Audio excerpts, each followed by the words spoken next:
Use the Court Privileges program to set up different privileges/booking rules for members and guests per court type. For example, house members can book a tennis court but with certain restrictions, while tennis members can book a tennis court with more advanced booking privileges. This is where you can set up when clients can play and how much it will cost for them to play. Each privilege can be applied to only one court type. Select the New button to create a new court privilege, or select an existing privilege to review or make edits to it. In the General tab, in the Court Privileges Details section, give the privilege rule a description with a max of 35 characters. Select the court type to which this privilege applies to, and make sure the active field is flagged. In order to save the privilege, you must define at least one day on the booking schedule using the Court Privileges Settings button.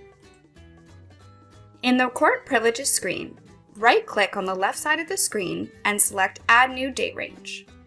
Then enter the from and to dates to determine when clients assigned to this privilege can make court bookings. Click and drag to define a time range on a given day of the week.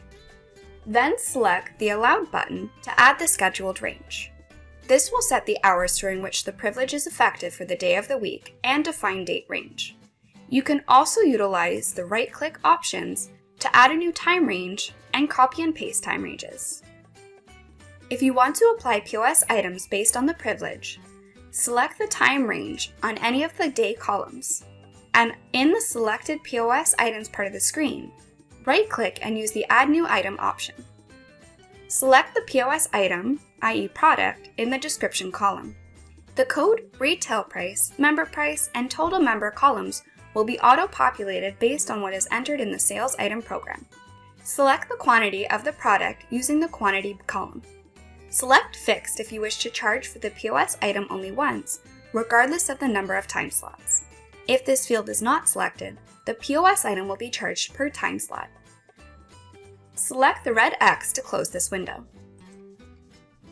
If this privilege will be assigned to online guest bookings, flag Apply this privilege to online guest bookings. Alternatively, you can flag to not allow online bookings. If you want to specify this privilege to specific courts, flag Specify Courts and check the Apply column for each court this privilege should be applied to. In the Bookings tab, you can define how many days in advance a booking can be made under this privilege rule. Separate settings can be defined for in-house and web.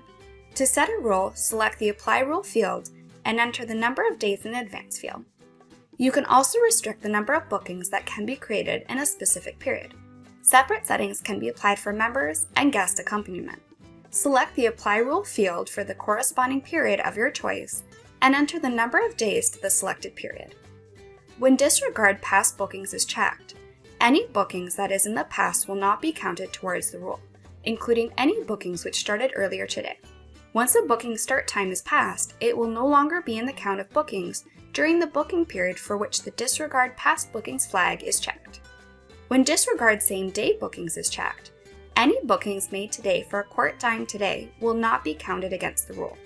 For instance, if a member has reached their maximum bookings per week. However, if they were to attempt to book for a time today, it would not be counted and they would be able to make today's booking. In the Application tab, you can apply this rule to specific member statuses by flagging the Apply column for each applicable status. You can also apply this rule to specific activities/categories which are imported from Jonas Club Management. And you can apply this rule to specific members or guests by right-clicking and selecting Add New Item. In the Accompaniment tab, you can configure accompaniment settings which allow members/guests assigned to this privilege to play when accompanied by players with other privileges. In the Privileges that this privilege can play section, select other privileges that this privilege can accompany by using the Apply column. Optionally limit the number of accompaniments by day, week, month, and/or year. Use the Count based on number of field to define whether these rules apply for each booking or each day. Use the Accompaniment Fee Settings button to select the date range, time ranges, and the sales items applicable when accompaniment bookings are made for this privilege. Once you have configured the Court Privileges settings, select Save, and repeat this process for any other privileges that are required. Thanks for watching, stay tuned for more how-to videos, and don't forget to subscribe.